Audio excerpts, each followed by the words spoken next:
I told you it'll be a bit naughty. Now then, it may seem like the early hours of the morning, but in Las Vegas, it's 12 minutes past 8. Mike Tyson and Trevor Berbick are getting ready for the WBC World Championship of the World. That's coming up in just a few moments. It's presented by Gary Newbon, exclusive here on Central, coming up next.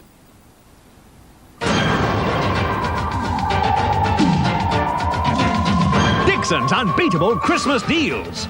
This superb quality Seisho portable stereo, incredible value at under £30. Save £100 on the Minolta 7000 camera outfit with autofocus zoom lens. Save £30 on this Yamaha stereo keyboard with synthesizer plus free headphones. Save £44 on this Canon Type Star electronic typewriter. Dixon's deals, we guarantee you can't buy better.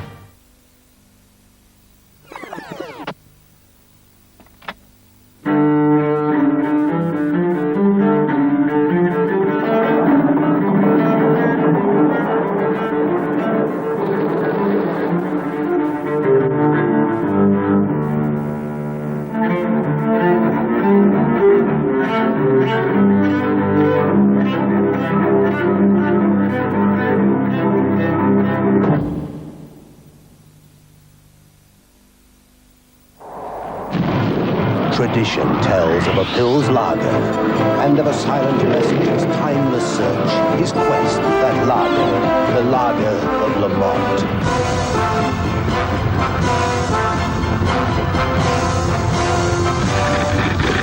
For a strong Pils with a taste beyond time, smoothness beyond dreams. Seek out the lager of Lamont.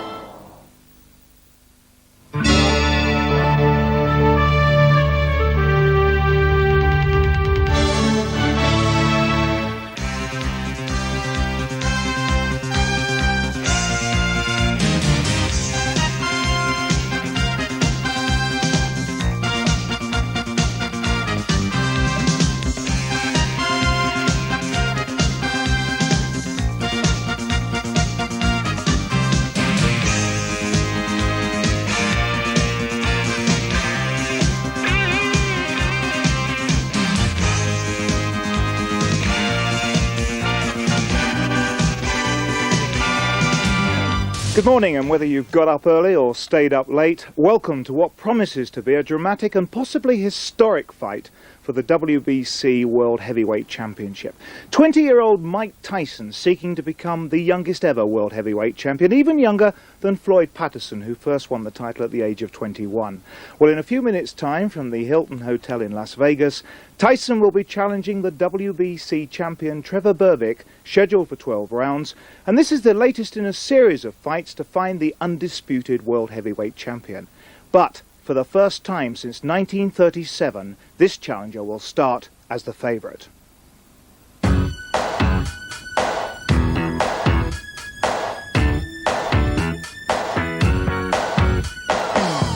Mike Tyson is the most exciting, talented heavyweight boxer to fight for the world title since a young Cassius Clay took the world by storm. Still only 20, his power is frightening. He destroys opponents. 25 of his 27 victims have been stopped, 15 falling in the first round, only 5 going further than the fourth. Tyson boxes to kill. I use the fear to reflect it on my opponent, because fear I use as my friend. It's my friend. If I don't have it, I don't fight. His background is the classic story of the kid from the ghetto, brought up in the hardest part of Brooklyn, New York, mugging at the age of 11. His first fight was with someone who tried to steal his prize pigeons. But the talent wasn't put into a ring until Tyson was spotted in a centre for juvenile delinquents. As an amateur, he lost only 2 fights. Muhammad Ali lost 8, but Tyson's street fighter style forced him to turn pro. In only 2 years, he's blasted his way to the edge of a world title. At first, critics said he was beating nobodies, but when he fought Marvis Frazier this July, Tyson was a champion in the making. Oh, the uppercut getting through the guard there, and he's got him in the first round. It took Larry Holmes 3 minutes to do what Tyson achieved in 30 seconds. And now he's on the verge of becoming the youngest ever world heavyweight champion. And when November 23rd comes, I'm going to wake up and I'm going to be the heavyweight champion of the world. The man who stands in the way of Tyson's dream is at the other end of his career. A Jamaican who's been Canadian and Commonwealth champion, 33-year-old Trevor Berbick is a solid, strong fighter whose durability has kept him at the top while others have come and gone. He became WBC champion when he defeated Pinkland Thomas on points. His previous claim to fame was when he ended the career of the ageing Muhammad Ali. Will Tyson end his? Well, we'll be able to find out after we take a short break. On our return, we'll be going live to Las Vegas for the big fight, Berbick against Tyson, so stay with us. Bonjour, willkommen and watch your cock to the Eurovision Song Contest to find the worst song in Europe. Ooh. First tonight, Ilky, Elky and Olky.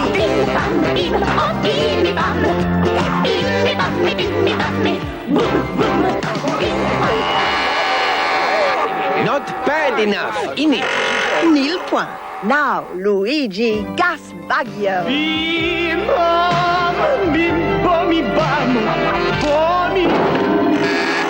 No, far too good. Nulle Puls.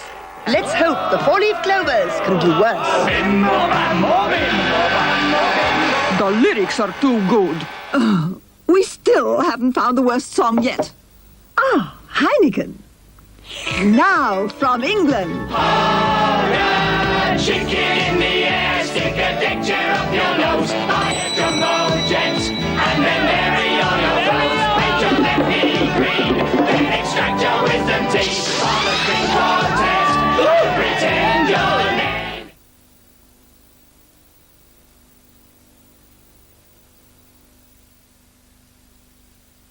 Welcome back. Well, we were hoping to go straight to Las Vegas. Don't worry, the boxers aren't even in the ring at the moment, but we'll be able to go across there very shortly and join our commentators at ringside, Reg Gutteridge and Jim Watt. Reg Gutteridge will be the first voice you hear there. As I say, the boxers will be on their way in just a moment, and we'll bring you those pictures as soon as we can. A lot of people, of course, don't understand what the unification is all about. What it is really is that there are three versions of the World Heavyweight title. That has been caused by rows amongst various councils who run the sport and promoters. There's the WBA, the World Boxing Association version, the WBC, the World Boxing Council, and the IBF, the International Boxing Federation. It's ridiculous, really. You only want one world champion to be a real world champion, and this is what they're trying to do. Plus the fact, of course, a lot of mega bucks are being made, but this is what they're trying to do with this series. Now, tonight, or this morning, tonight in America, is the 5th in 8 series. What's happening tonight is that the WBC Championship being decided between the holder Berbick and Mike Tyson, and then on December the 12th, we'll be showing it live on Central and Granada, of course, on the early hours of December the 13th.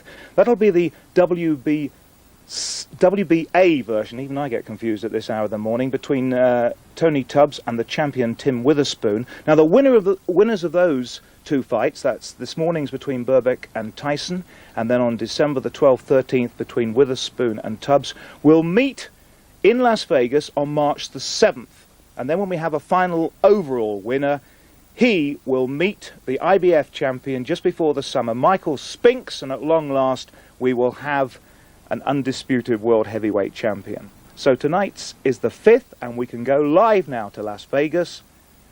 And these are the scenes, and we can join our commentary team of Jim Watt and Reg Gutteridge for the big fight.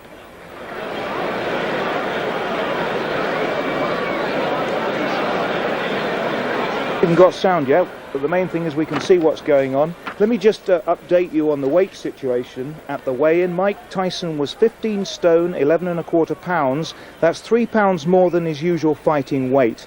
The champion, Trevor Berbick, was 15 stone, 8½ pounds. He says that's a very good weight for him, and he'll be boxing in a hard condition, well muscled. Tyson, at the weigh-in, by the way, made his first ever prediction for this fight. He said one word: knockout. Well, he's odds on to win it. Berbick is the 7-2 underdog. He says of his weight, this is a good weight for me. And this is Mike Tyson, the challenger, of course, on his way, going first to the ring.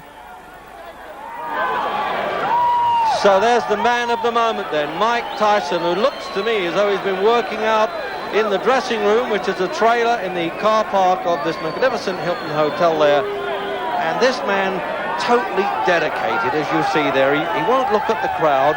It's unusual for him to be wearing even a kind of sweatshirt. He usually comes in with nothing, except the packs on the back, this long walk. I suppose, Jim, for somebody like a man that's walking to the gallows in some cases, but a lot of people think it's the opponent that's going to be doing that. Impressive looking, isn't he? Well, it's an unusual situation here because we have all the strainers on the challenger because he's heavily favoured. Everybody's liked the way he's doing things. Here he's out the ring now, Reg. Well, the thing is, he's going to get fined, believe it or not, before he's thrown a punch, a couple of $1,000 for wearing black trunks, because the Nevada State Commission say that the champion has precedence. In fact, it's in their rules, but it isn't in the World Boxing Council rules. But they say because it's in Nevada, if he comes in black trunks, because Berbick wanted to wear those. Tyson likes to do that, actually. He always says it plays the part of the bad man. So that's the audience, as you can see, they're packed in now. It really is tremendous in the 8,864 all-carpeted arena at the Hilton Centre.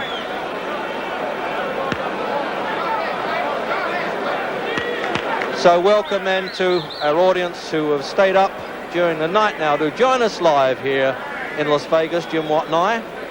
And I'm sure it's going to be worth your while anyway, because the atmosphere that's really been generated here, the introductions of the great champions, has been, well, a knockout. Muhammad Ali, George Foreman, Archie Moore, Larry Holmes, Michael Spinks, they're all sitting around us here. We've even got an actor who thinks he's a champion, Sylvester Stallone.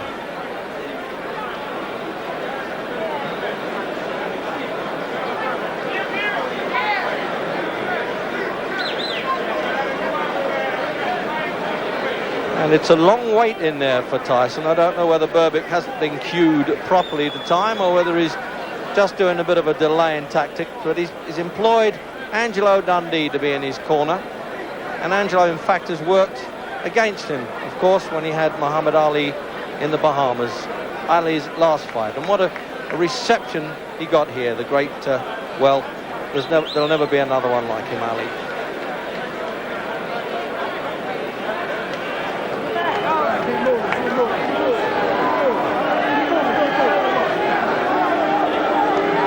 And there he is, also garbed in black then, the World Boxing Council version of the champion from Jamaica, Trevor Berbick, who's just looking around. I don't think he's counting the house because he's getting well paid, $2.1 million. What a comeback for him, almost from nowhere to win the championship against Pinkman Thomas. Now his brother, who lives in London, who has turned up here at ringside, Basil, tells me that he's got some kind of gimmick when he gets into the ring to surprise Tyson. We'll find out.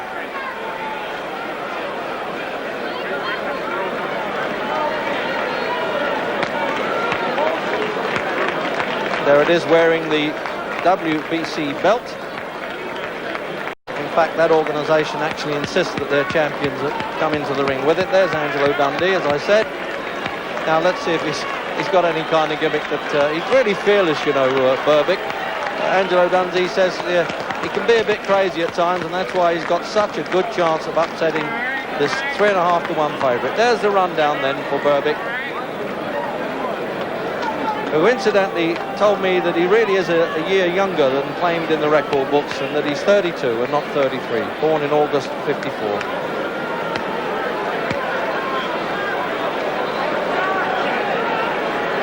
So it's an all-black gimmick night tonight. It's the first time I've seen Berbick dressed like this. He usually, in private, he wears all white.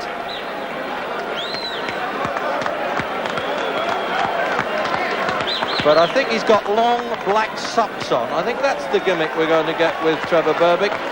There's Tyson, as you can see, the old gladiatorial bit stripped off, waiting for the action now. The business just has to be done, he said. It's my destiny.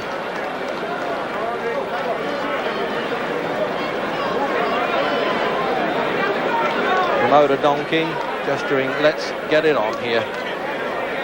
The 5th in the series now of 8 eliminators to produce the real champion of the world.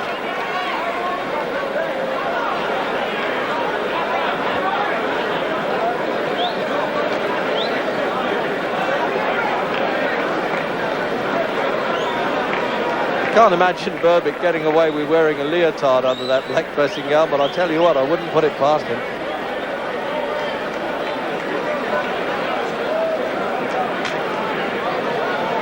So there's the man, look, if he throws punches like that. But remember, this is his first serious test.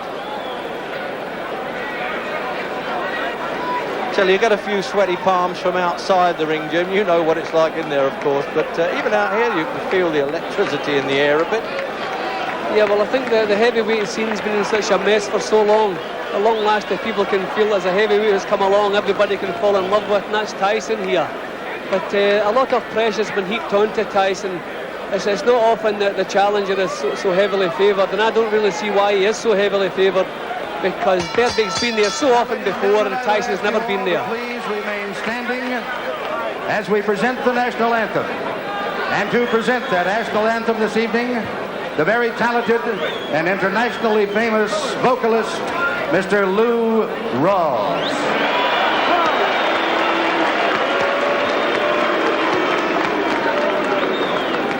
Oh, say, can you see by the dawn's early light what so proudly we hail at the twilight's last gleaming, whose broad stripes and bright stars through the perilous fight o'er the ramparts we watched were so gallantly streaming, and the rocket's red glare, the bombs bursting in the air, they gave proof through the night that our flag was still there. Oh, say, does that star-spangled banner yet wave over the land of the free and the home of the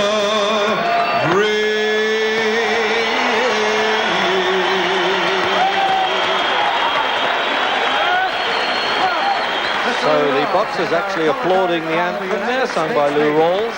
Good evening, ladies and gentlemen, and welcome to the Hilton Center, where tonight the dynamic duo, Don King and Butch Lewis, in association with the Las Vegas Hilton Hotel, presents Judgment Day, an evening of World Championship Boxing. These bouts are sanctioned by the Nevada State Athletic Commission, Dwayne Ford, chairman, with commissioners at ringside, Freddie Little, Sammy Macias, Herb Santos, and Sig Rogich. The executive director of the Nevada State Athletic Commission, Harold Buck. The officials assigned by that body for the next bout of the night, the judges are Harry Gibbs, Dave Moretti, and Ruby Ortega. The timekeeper is Mike Morabito. Counting at the knockdowns, Charlie Roth. The attending physicians at ringside, Doctors Donald Romeo and Cliff Omanskio, and neurosurgeon Kazem Fathi. Your referee for the next bout of the evening is Mills Lane. This next bout of the evening, presented by the dynamic duo and brought to you on behalf of Miller Lite. This is the main event of the night. 12 rounds of boxing for the WBC Championship of the World. Introducing, in the blue corner, fighting out of Catskill, New York, weighing 221 1/4 pounds. He is undefeated in his professional career with 27 wins, no defeats, 25 KOs. He is the challenger, Mike Tyson.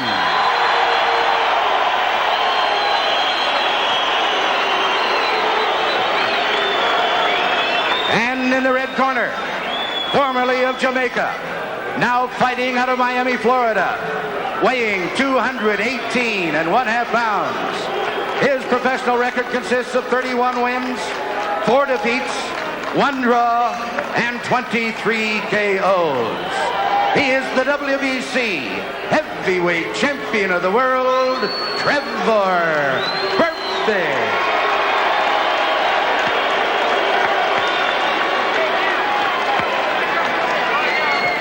So we're finally getting the rundown. If you get in close, when I tell you to break, you stop punching and step back clean. Any question from the challenger or chief second?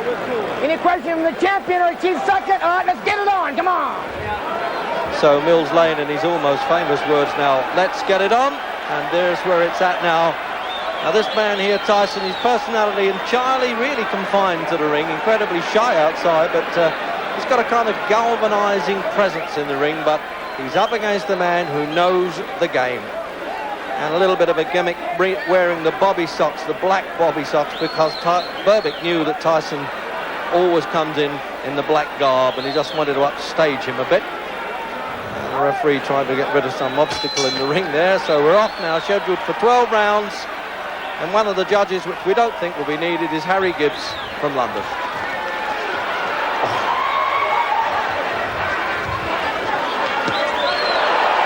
Well, I tell you, no wonder Tyson has warmed up long before he got to this ring and was fidgeting and working all through the trimmings there. He's coming out firing.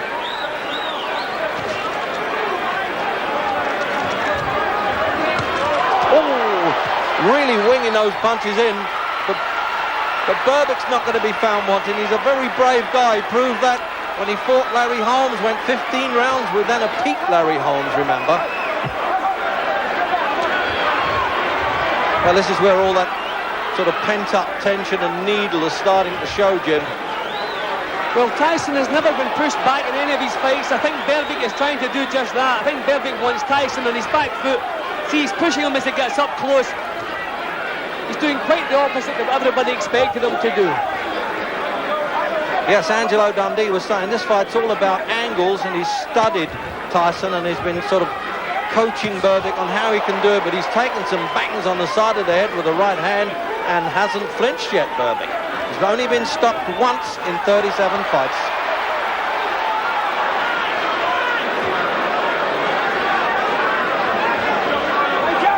But this man Tyson, well, we'll find out whether it's myth or reality with this one.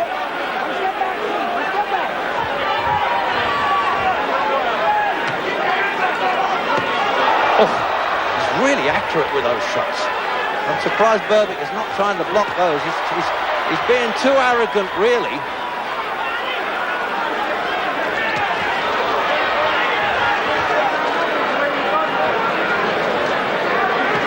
Well, I know he fought a fair share of sort of no-hopers, Jim Tyson, but I tell you, the way he started this fight, he could really be, as they say here, the real item.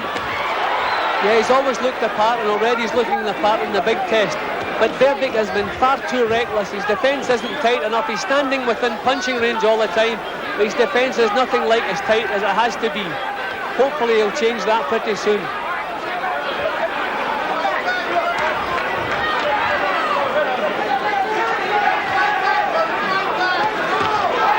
Now that was a slip there. That wasn't a punch that did that.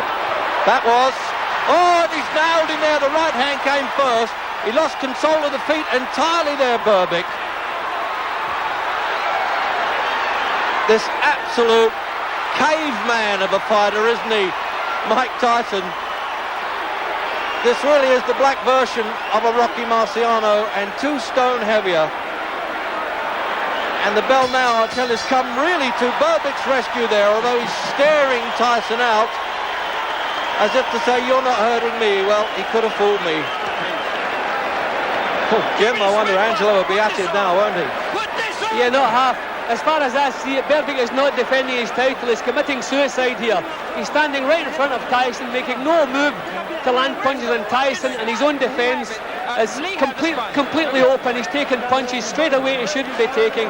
Unless he brightens up his idea and changes his act, I don't see him getting by the second round. Look at the tremendous punches coming through. Yeah, here. that was the right hand that started it, and he clipped him with that left hook high on the temple there. Now, with the overhead camera of this replay, there's the right hand, accurate, and then he just followed it through and watch this left hook finish. There it is, high on the temple. He did well to stand up. 5 seconds, come up, punches. Not say moving on the jab and stay very calm. Look to place the body shot first, then the head. This way, Kevin. Great round. I'll go this way. Second round then, and what an explosive start. You won't get much of a more... Oh, he's going to nail Berbick again at the start. He's got him rocking all over the place now. As brave as he is, Berbick, he's really got to go some to hang in there now. So early in the fight, he's getting the mandatory 8 count. Seems to know what he's doing all right, instinctively raised his hands. But he has definitely sold Mike Tyson short, Jim, no question about that. And if we had doubts about Tyson's punching ability, not really doubts, but whether he could do it in the top class, that's all been written off now, whatever happens.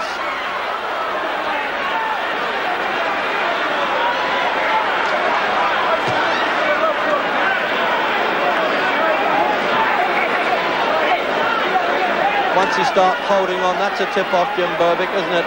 Yeah, but that's what he has to do. He'll have to try to mess Tyson about until some of the steam leaves his work. He's doing everything wrong so far. He's done absolutely nothing right. He'll have to get close to Tyson and grab for dear life.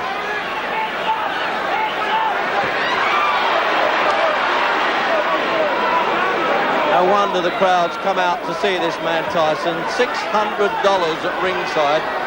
We'll take a dime, about £425. He really has caught the imagination of the fight public, this guy. Oh, and he's switching them body to head all over the place there. It's a game show by Berbick, though, I must say.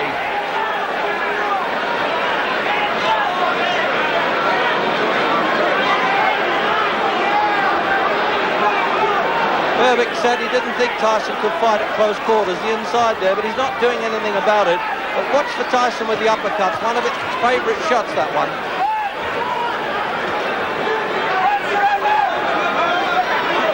Well, as you say, Jim, he's trying to tie him up a bit now, confuse him a bit, but I don't think Tyson's too bothered. Well, everything is going Tyson's way. I think Berbick's come in tonight to show how brave and how tough he is. He's done that all right, but that's not enough to hang on to a title. There he goes. There was a delay with that one. It was a peach of a punch in boxing terms. Completely gone. The legs are buckled under him there. He's really like a kid stumbling in a playpen. Trevor can never make this one. He's got to count him out, Mills Lane, and he has done so with 23 seconds to go in the second round. And this, well, what, 20th century caveman, Mike Tyson, has proved, as we said at the start, he can be the real item, and he's done it because Berbick absorbed punches well, and he's not, in fight terms, one of the mugs in the game. He was a good champion, and he fought Larry Holmes. Of course, he fought a very fading Muhammad Ali, but he was always hanging in there with the best. Tremendous performance, Jim, by this fellow. Tremendous performance, yeah.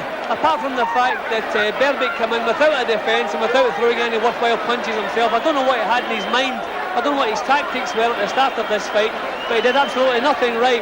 But at least here we see here, every punch Tyson throws is a jawbreaker. Look, every time he lands, he's following up either hand from any angle, every one set to kill, and over goes Berbick.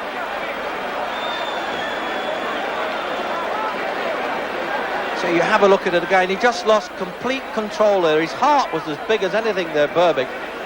But his senses were just detached from his legs entirely there when he went down. And when he tries to get up here, it really is quite pitiful, really. And I hand it to him instinctively. Look at this, look, doesn't know where he is at all. What a puncher this guy must be. 15 stone, 11 pounds he came in at Tyson. One of the most dramatic finishes you'll ever see, and brutal finishes, let's face it, in a heavyweight championship.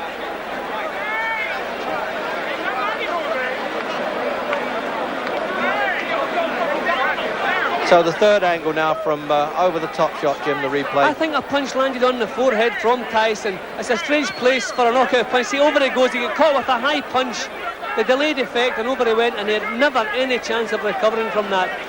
See, Tyson can get so much power into short punches, it's hard to believe. He punches from any angle, he's always set, and you can see the state Berbick's in here, absolutely no chance of beating the count. Definitely a tremendous performance from Tyson, and once again the heavyweight scene is alive.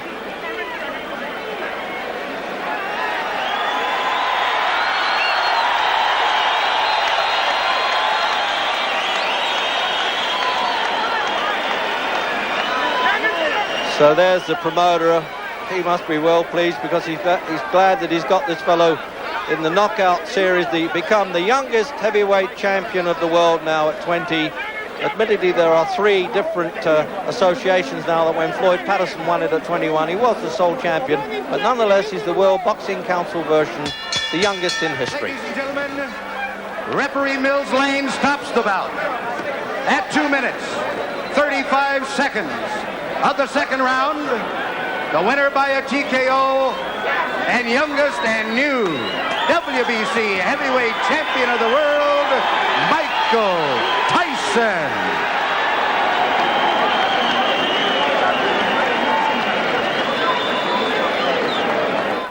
Well, we promised you it would be dramatic. It was certainly that. We said it could be historic, and it certainly is. The youngest ever world heavyweight champion, Mike Tyson. Now, as you could see there's quite a lot of mayhem in the ring. Our little commentator, Reg Gutteridge, has got to fight all his way through that mayhem to get an interview with Mike Tyson. That's obviously going to take 2 or 3 minutes. Stay with us to see what the new champion has to say. But now let's go back and pick it up, the fight you've just seen, at the start of the second round, when we came towards the big finish. Second round then, and what an explosive start. You won't get much of a more... Oh, he's going to nail Berbick again at the start. He's got him rocking all over the place now. As brave as he is, Berbick, he's really got to go some to hang in there now. So early in the fight, he's getting the mandatory 8 count. Seems to know what he's doing all right, instinctively raised his hands. But he has definitely sold Mike Tyson short, Jim, no question about that. And if we had doubts about Tyson's punching ability, not really doubts, but whether he could do it in the top class, that's all been written off now, whatever happens.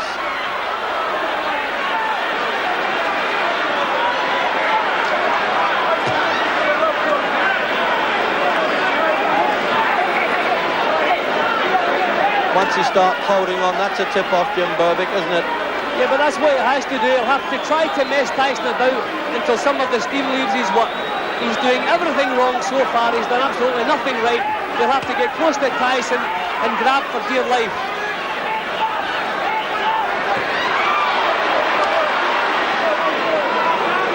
No wonder the crowds come out to see this man Tyson. $600 at ringside. It will take a dime, about £425. He really has caught the imagination of the fight public, this guy. Oh, and he's switching them body to head all over the place there. It's a game show by Berbick, though, I must say.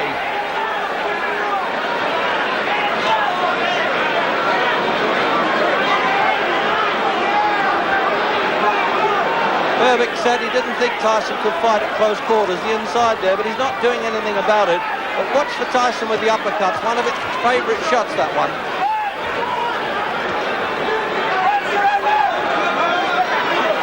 Well, as you say, Jim, he's trying to tie him up a bit now, confuse him a bit, but I don't think Tyson's too bothered. No, well, everything is going Tyson's way. I think Berbick's come in tonight to show how brave and how tough he is. He's done that all right, but that's not enough to hang on to a title. There he goes. There was a delay with that one. It was a peach of a punch in boxing terms. Completely gone. The legs are buckled under him there. He's really like a kid stumbling in a playpen. Trevor can never make this one. He's got to count him out, Mills Lane, and he has done so with 23 seconds to go in the second round. And this, well, what, 20th century caveman, Mike Tyson, has proved, as we said at the start, he can be the real item, and he's done it. Because he certainly has, and we're going to take you all the way in this World Heavyweight Championship to see what happens to Mike Tyson, whoever is going to stop this magnificent boxer. Well, our next stop is a short break, but stay with us because we are going back to Las Vegas when we hope to be talking to Mike Tyson in just a moment. We're going to take this short break, but please stay with us.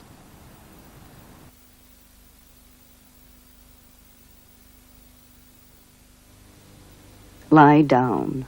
Bend over backwards. Stand up. Now, disappear. The Durabeam pocket torch. This is a lager commercial with a difference.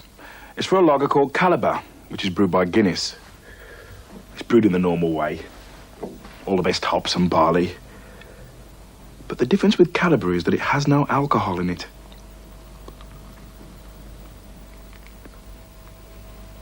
Now, that might sound like a joke.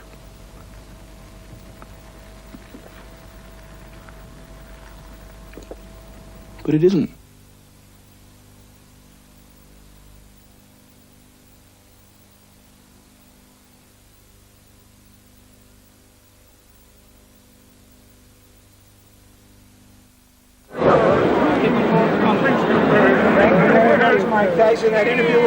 Welcome back, and these are the scenes live in Las Vegas with the new world champion Mike Tyson. He's 20 years of age, 20 years, 4 months and 22 days. That is history in world heavyweight boxing.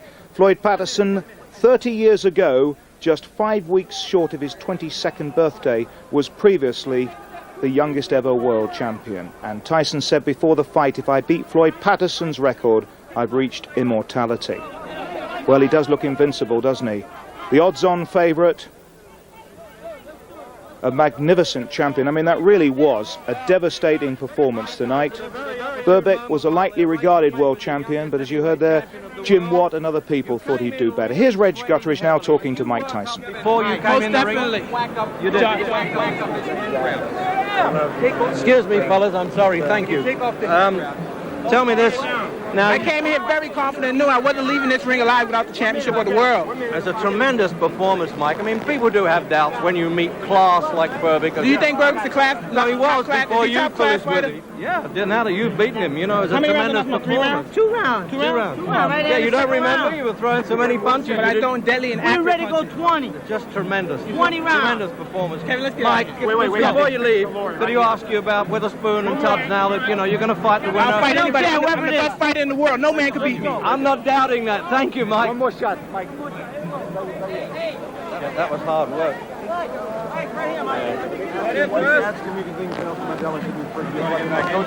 We're going to do another? Five, are you kidding? Do that or get the fucking fire.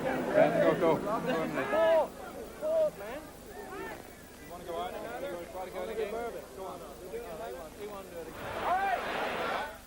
If we come back to me, some of the language getting a bit choice, but it is the early hours of the morning, and there does seem to be a lot of chaos at ringside.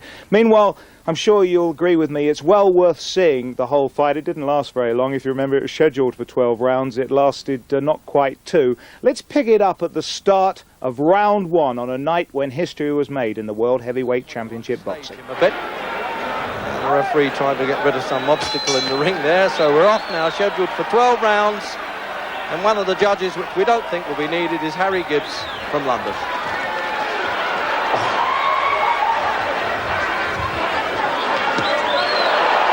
Well, I tell you, no wonder Tyson has warmed up long before he got to this ring and was fidgeting and working all through the trimmings there. He's coming out firing.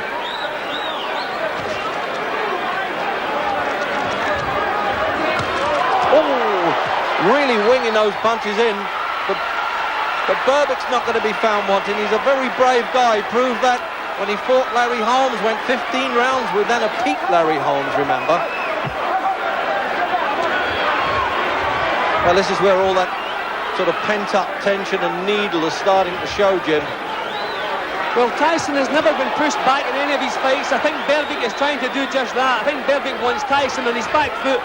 See, he's pushing him as he gets up close. He's doing quite the opposite of everybody expected him to do. Yes, Angelo Dundee was saying this fight's all about angles, and he's studied Tyson and he's been sort of coaching Berbick on how he can do it, but he's taken some bangs on the side of the head with the right hand and hasn't flinched yet, Berbick. He's only been stopped once in 37 fights.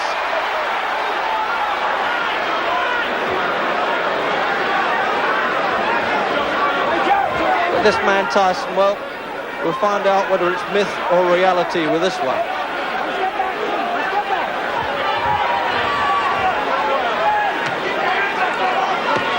Oh, he's really accurate with those shots.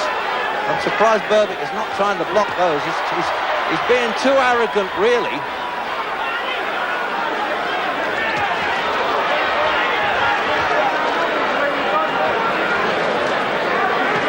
Well, I know he fought a fair share of sort of no-hopers, Jim Tyson, but I tell you, the way he started this fight, he could really be, as they say here, the real item. Yeah, he's always looked the part, and already he's looking the part in the big test. but Berbick has been far too reckless. His defence isn't tight enough. He's standing within punching range all the time, but his defence is nothing like as tight as it has to be. Hopefully he'll change that pretty soon.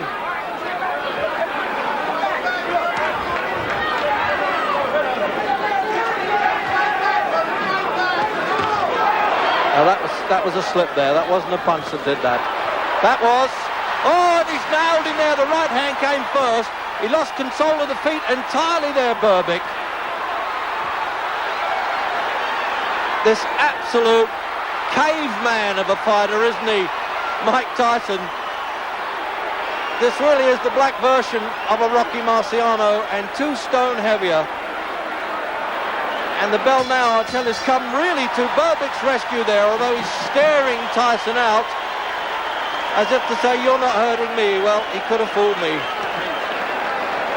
Oh, Jim, I wonder Angelo will be at it now, won't he?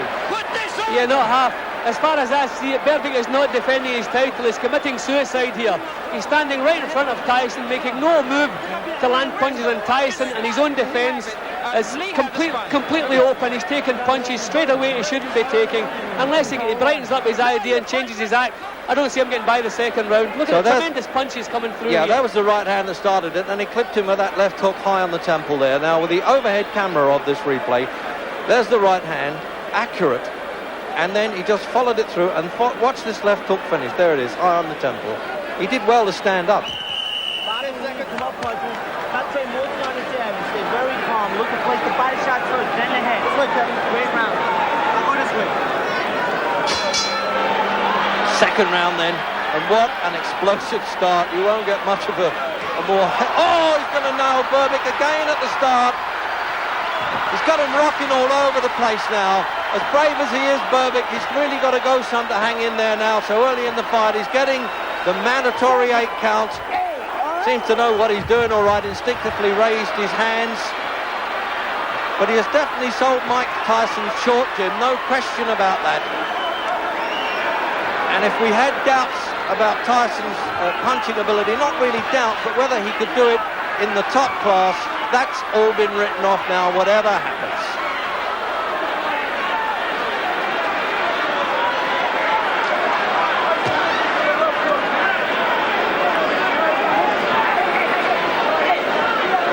Once he starts holding on, that's a tip-off, Jim Berbick, isn't it? Yeah, but that's what he has to do. He'll have to try to mess Tyson about until some of the steam leaves his work. He's doing everything wrong so far. He's done absolutely nothing right. He'll have to get close to Tyson and grab for dear life.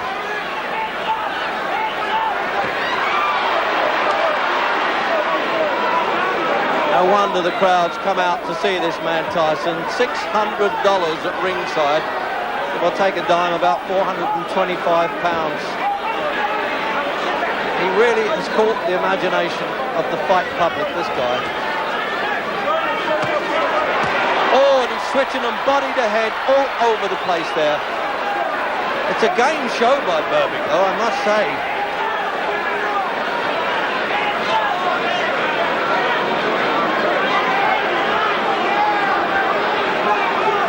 Berbick said he didn't think Tyson could fight at close quarters, the inside there, but he's not doing anything about it.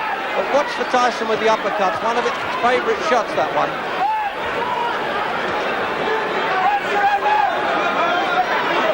Well, as you say, Jim, he's trying to tie him up a bit now, confuse him a bit, but I don't think Tyson's too bothered.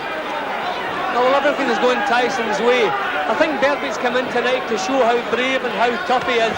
He's done that all right, but that's not enough to hang on to a title. There he goes. There was a delay with that one. It was a peach of a punch in boxing terms. Completely gone. The legs are buckled under him there. He's really like a kid stuck in a playpen. Trevor can never make this one. He's got to count him out, Mills Lane, and he has done so with 23 seconds to go in the second round. And this, well, what, 20th century caveman, Mike Tyson, has proved, as we said at the start, he can be the real item, and he's done it. Because Berbick absorbed punches well, and he's not, in fight terms, one of the mugs in the game. He was a good champion, and he fought Larry Holmes. Of course, he fought a very fading Muhammad Ali, but he was always hanging in there with the best. Tremendous performance, Jim, by this fella. Tremendous performance, yeah. Apart from the fact that Berbick came in without a defence and without throwing any worthwhile punches himself. I don't know what he had in his mind. I don't know what his tactics were at the start of this fight, but he did absolutely nothing right. But at least here we see here, every punch Tyson throws is a jawbreaker. Look, every time he lands, he's following up either hand from any angle, every one set to kill, and over goes Berbick.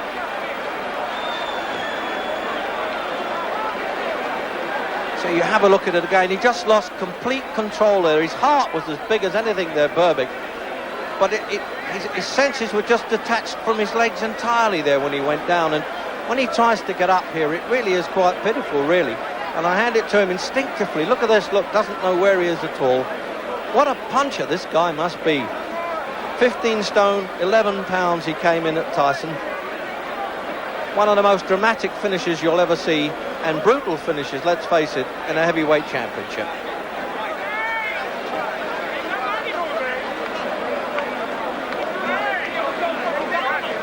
So the third angle now from over the top shot, Jim, the replay. I think a punch landed on the forehead from Tyson. It's a strange place for a knockout punch. See, over he goes, he got caught with a high punch, the delayed effect, and over he went, and he had never any chance of recovering from that. See, Tyson can get so much power into short punches, it's hard to believe. He punches from any angle, he's always set, and you can see the state Berbick's in here, absolutely no chance of beating the count. Definitely a tremendous performance from Tyson, and once again the heavyweight scene is alive.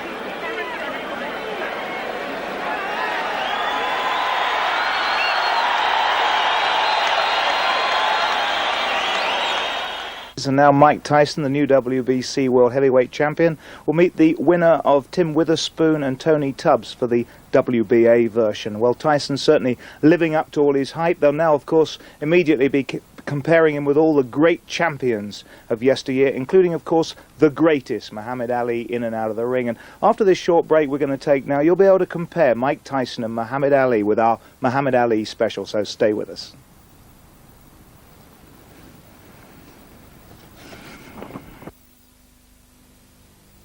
Through the forests of time, a tradition persists of a silent messenger's quest for the smooth taste of a Pils lager, the lager of Lamont.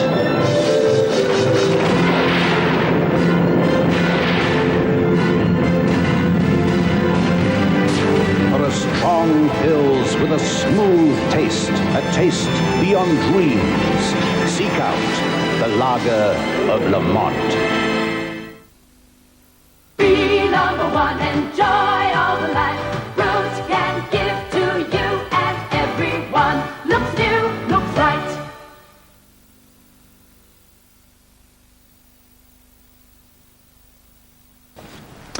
Right, now let's compare Mike Tyson, the new big sensation of world heavyweight boxing, with the greatest, Muhammad Ali. We're going to look back in our great fights of the 70s to the second fight between two of the greatest post-war heavyweights, Joe Frazier and, of course, Muhammad Ali. Now, the first time they met was when Joe Frazier was the reigning world champion. That was in 1971 in Madison Square Gardens in New York. And Frazier won on unanimous points decision over those 15 rounds. We're going to have a look at the second time they met, the same venue, January 1974, a non-world title fight. It was for the North American title in Madison Square Gardens. It was scheduled for 12 rounds. We pick it up at the start of the 8th round, and up to now there have been no knockdowns. Okay, round 8. And we're at Madison Square Garden in New York. Ali against Joe Frazier. A tremendous fight through the first 7 rounds. And look at Joe coming out. Look at Ali is standing flat-footed and ready to go at it. You see all that series of combinations? That means I'm through dancing. Here it is. Let's get it on. Well, no question that round 7 was the best for Joe Frazier, and no question it's instilled some new confidence in him because he's going right after him. And he's paying a price. He's paying a price because he really got hit a lot in that first opening seconds. But now, that's Joe's fight. That's what he wants. He wants him to go toe-to-toe. And that's not Ali's fight. Ali's having second thoughts now, backing up, going back to his regular routine now. Well, I think with the great round, Dr. Pacheco, for Joe Frazier in 7, he's got some added respect out of the champion. And, of course, he is pumped up right now. Joe Frazier is. He doesn't want to let Joe get too brave. In the corner, Angelo Dundee tells him, don't let him get brave. Get out there and put something on the sucker to begin with. Don't let him think that he's got you cornered. And therefore, Ali comes out flat-footed, lays about 25 punches on him, and then goes back to his regular dancing around. Now, this is Ali looking to land. When you see Ali spread his legs and dig in, his toes into the canvas, he's looking to throw real bombs. The rest of this, that flicking sort of annoying stuff that's not going to hurt you, this kind of thing when he just flicks, that doesn't hurt. When you see him spread his legs and dig his toes into the canvas, that's when you know Ali's going to let that fly. There they are again, back with their routine, and there's the poor, overworked Tony Perez trying to make a fight out of this. 1:30 remaining in round 8. It's coming from Madison Square Garden of New York. 2 former ex-champions, Muhammad Ali with his back to you, and Joe Frazier pouring in like he has since the opening of round 1. You see the way he came in, Bob? He came in like an old Archie Moore with his arms crossed in front of him. See that? See the old Archie Moore thing? Joe pumping some good shots to the body there. Ali just going to the head with the jab and the counter punching and the 1-2 combinations. Not much of a body puncher, Muhammad Ali. Any time in his career, he hardly ever goes to the body. He defies all the rules of boxing. He keeps his left hand low. He goes away from punches. He never punches to the body, and yet he may have been the greatest fighter of all time. There's a lot of leaning back also. Slips punches by leaning back. Yes, exactly the opposite of what you should do, but when you're 6'4" and you have those quick reflexes, you can afford to do that. Little guys try to do that and get knocked out. Less than 30 seconds remaining in round 8. Well, he's putting on him coming in. Look at this. Look at this. It's at least 8 or 9 unanswered punches before Frazier can get in at all, and then he gets smothered when he gets in. That's the key to this fight. Make him pay the price to come in and smother him once he gets in. Now watch what he does. Bang, bang. You see, smothered him again. And all the Joe can do is a small little right hand to the ribs. Less than 10, less than 5 seconds, and that's it for round 8. Oh, he just got hammered with the right hand by Frazier at the bell. Here's a replay, and as the bell ended the round 8, a stinging right hand by the usually left-hooking Joe Frazier, Dr. Pacheco. There it is, right on the button. That puts a lot of hurt on you to go back into the corner with that. But Ali also takes a great shot, so he's ready. He knows he's taken that round good. Now he's got to dominate in round 9. And we're about ready for round 9. And look at Joe. Can't wait to go. Just like if it was the first round. Look at him. Look at him. He waves. Come on, sucker. This is my round. Okay, here we go. Round 9, the opening seconds. Bob Halloran at Madison Square Garden along with Dr. Ferdy Pacheco. Can you tell these two guys don't like each other, Bob? They are two guys that are really into this fight for personal reasons. Ali sustained his first real defeat at his hands, although he had been beaten by Norton, but he figured it was a broken jaw and a fluke. The first guy to really beat him toe-to-toe was Joe Frazier. He wants it back. And Joe, for his part, would fight this fight for nothing. He really didn't like Ali.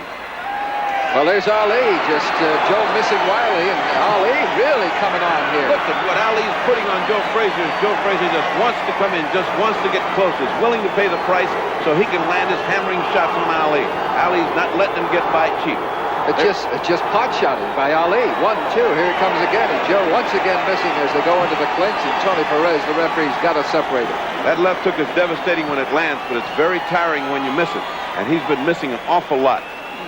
Joe is slowing down a great deal and is getting hit by almost everything that Ali's throwing. A little bit of blood coming from the nostrils of Ali here. Was that serious, as you recall? No. There, a little bit of blood when you get hit as much as he's been getting hit is nothing. If it pours out, it means you've got a broken nose. We're in round 9 at Madison Square Garden. It's been a great one. 2 former champions. It's scheduled for 12. And a lot of good action to go because these two guys are just warming to the task. Joe refusing to admit that Ali is the superior fighter tonight, refusing to succumb to all of the punching power of Ali. Ali, for his part, is willing to fight his fight knowing he's going to win if he can keep this up for 12 rounds. And right now it looks like he can keep it up for 14 rounds. Well, a great right at the end of the previous round by Joe Frazier. And he came out winging at the start of this round, round 9, where we're about into the final minute. But it didn't deter Ali because he just put a halt to it and got the old respect back. And he's back in there, and Joe's still coming at him. Joe's face is lumping up. under the eyes are becoming swollen. Over the eyes are starting to shut into slits. But that doesn't keep Joe Frazier out.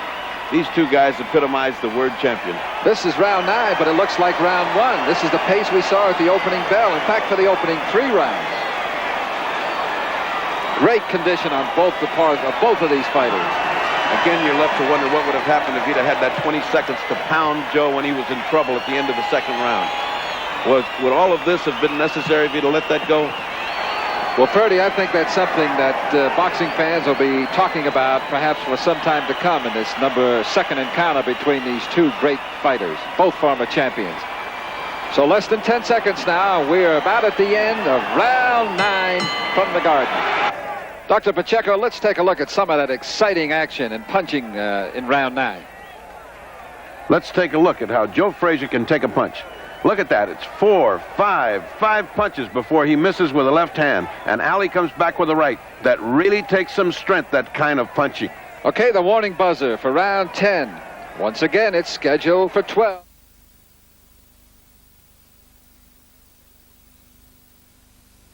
There's a sensational choice for Christmas at Curry's now. TV and video at unbeatable prices. Buy this superb new Logic 20-inch colour TV for under £200. This 22-inch Decca remote control TV an incredible $299.99. A multi-program remote control sharp video, just £359.99. Buy this Matsui video and 14-inch portable together and save £30. Curry's. No one beats our prices, guaranteed.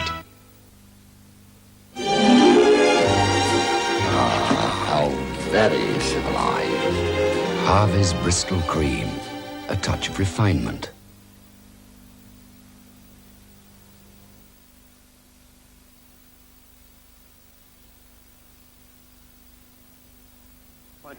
Okay, the warning buzzer for round 10.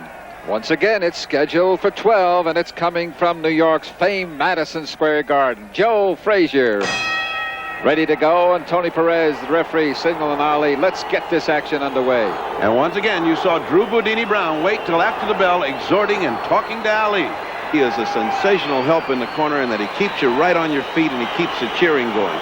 Ali has got a great corner in that Angelo is a great brain and can tell him how to fight and add to his knowledge.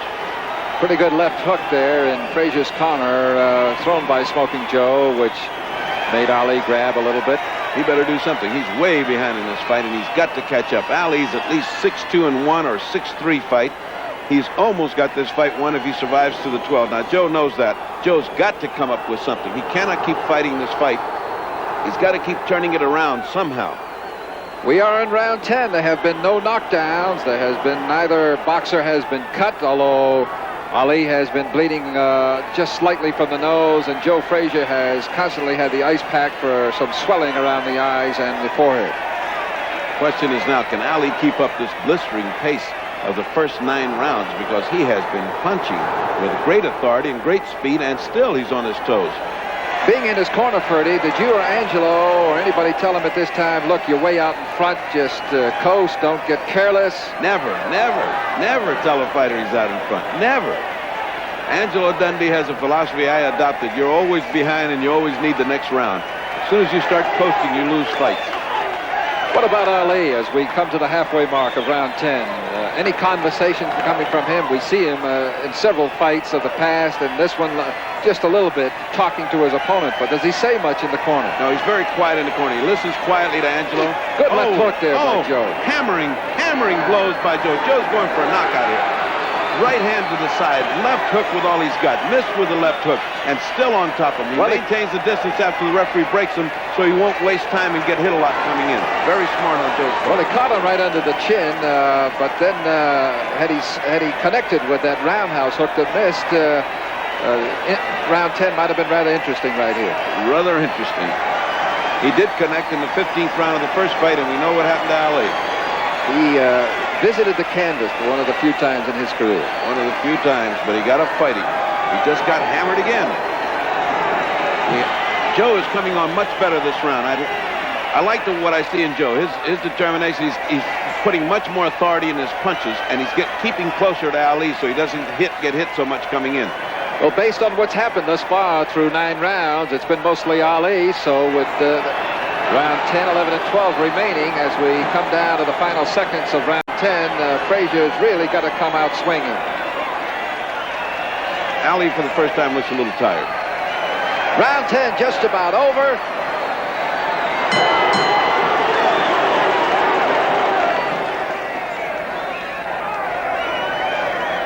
Well, we've gone through 10 rounds at Madison Square Garden between the two former champions.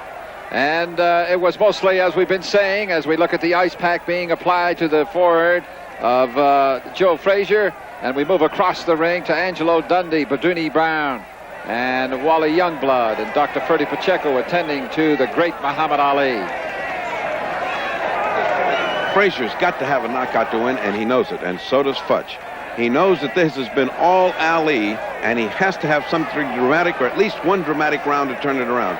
Now, this is on the round system, and therefore, I believe that he is almost in an impossible position to catch up.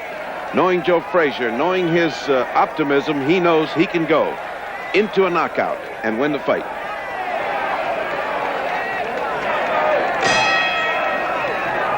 Okay, the bell for round 11.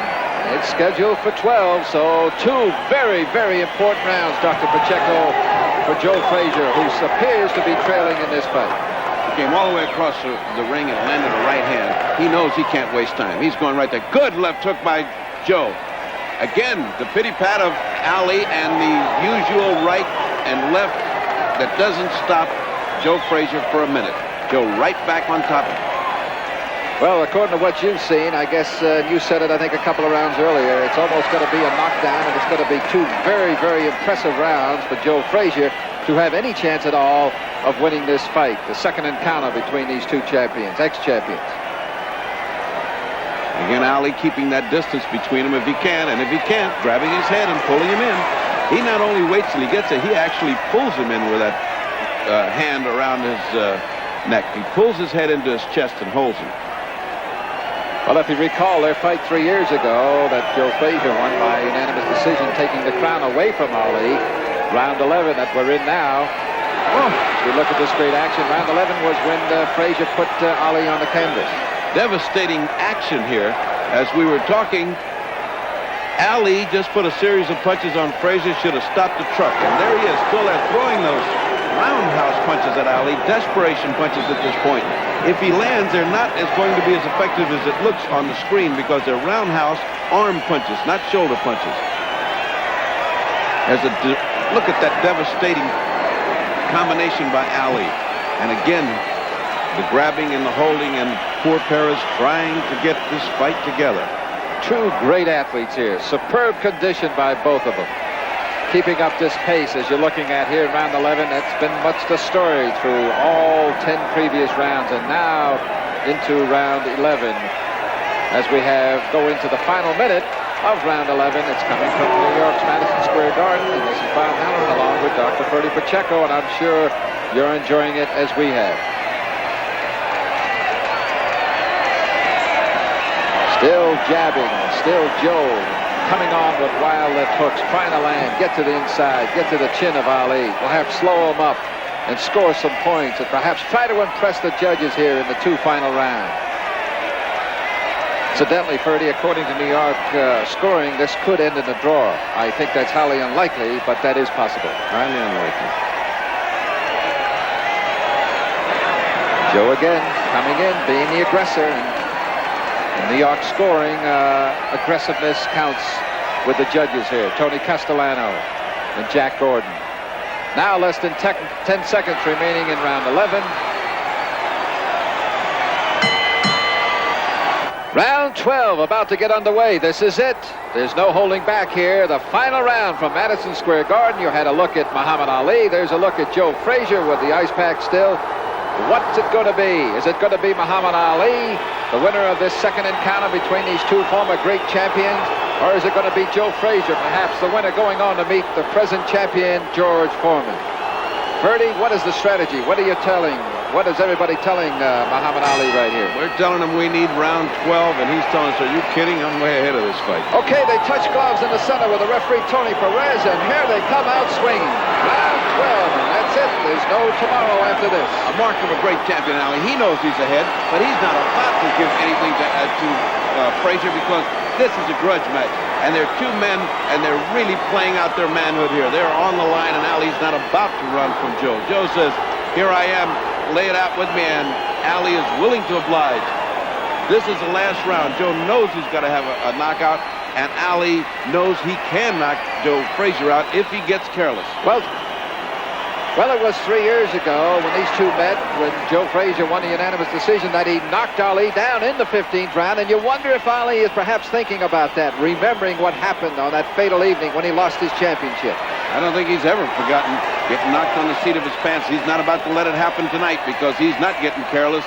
Joe is throwing all caution to the wind and coming right after Ali, almost taunting, almost daring him to throw anything he's got, willing to exchange blow for blow, knowing that he can knock Ali out and not believing that Ali can hurt him. He's certainly taken everything Ali can throw through 12 rounds, and now here he is trying to pull it out, desperate. Ali smothering him again, almost as if to say, no matter how mad you get and how much you want it, I got the formula to beat you, pal. Oh, there's a great left hook again, and it comes back with a shot to the belly. The midsection of Ali, all thrown by Joe Frazier, who's desperate here. He perhaps knows. His corner here maybe has told him he is trailing.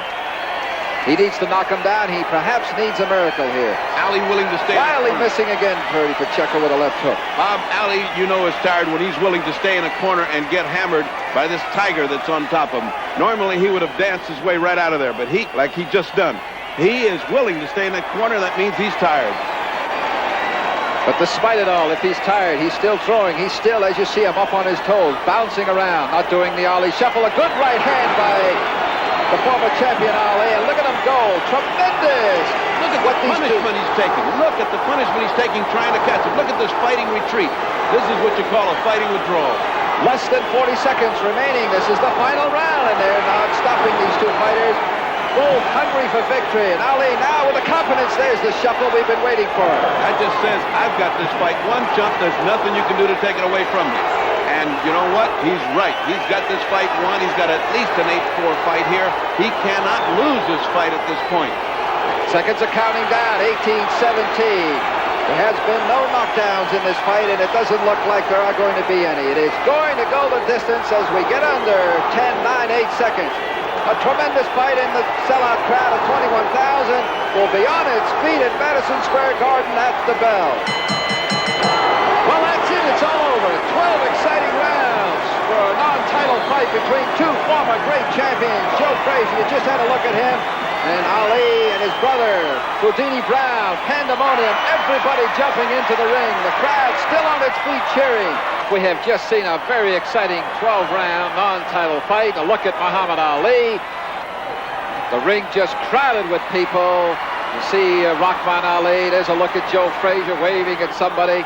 He feels confident. He's smiling. I guess he feels, even though we had him ahead, but you never can tell what the outcome will be. You can never tell because of the point you made. Aggressiveness is such a big factor in New York. Now, that's a typical scene in Madison Square Garden. As soon as the Ali fight is over with, all of the Ali circus gets into the ring. Gene Kilroy, you saw there, Pat Patterson, and here's a typical scene of the action. Let's go back to round 11, the two final rounds. These guys did not slow up. You can see Joe Frazier relentlessly still coming in, throwing the missing wildly with left hooks, trying to put out Ali, who obviously Joe, his corner, must have told him he was trailing in this fight.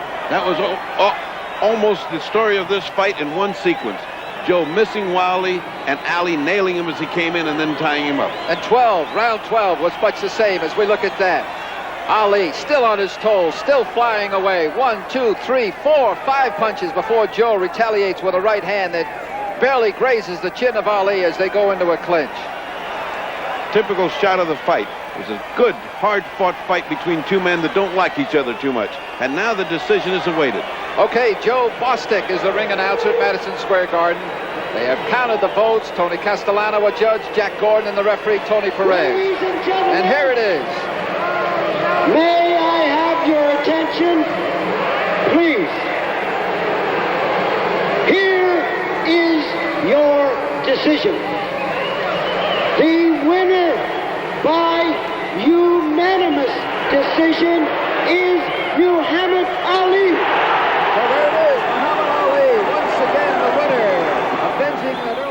And so Muhammad Ali got that one step closer to regaining the heavyweight championship that Frazier had taken away from him in March of 1971. Yes, Bob, but now he had in front of him a guy by the name of George Foreman. Big, mean, and intimidating, who people felt would be the undefeated champion for a long time, but they didn't count on Muhammad Ali, who regained his title from George Foreman in Africa. But Ali and Frazier were not through yet. They were to meet one more time, and like the first fight, it would be for the heavyweight championship. The Thriller in Manila.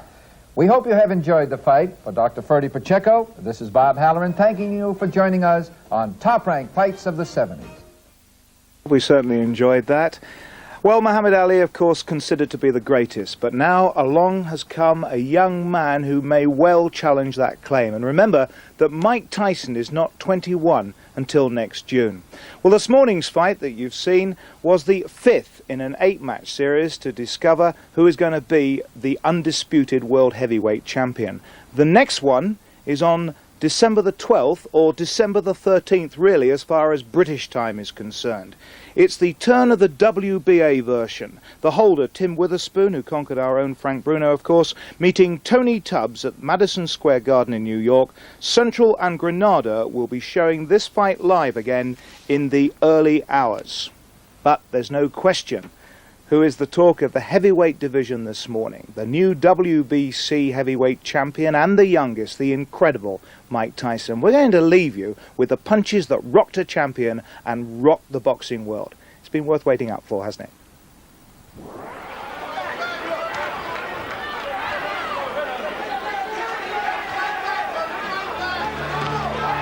Now that was a slip there. That wasn't a punch that did that. That was... Oh, and he's nailed him there. The right hand came first. He lost control of the feet entirely there, Berbick. This absolute caveman of a fighter, isn't he, Mike Tyson? This really is the black version of a Rocky Marciano and 2 stone heavier. And the bell now, I tell you, has come really to Berbick's rescue there, although he's staring Tyson out. As if to say, you're not hurting me. Well, everything is going Tyson's way. I think Berbick's come in tonight to show how brave and how tough he is. He's done that all right, but that's not enough to hang on to a title. There he goes. There was a delay with that one. It was a peach of a punch in boxing terms. Completely gone. The legs are buckled under him there. He's really like a kid stumbling in a playpen. Trevor can never make this one. He's got to count him out, Mills Lane, and he has done so. With 23 seconds to go in the second round, and this, well, what, 20th...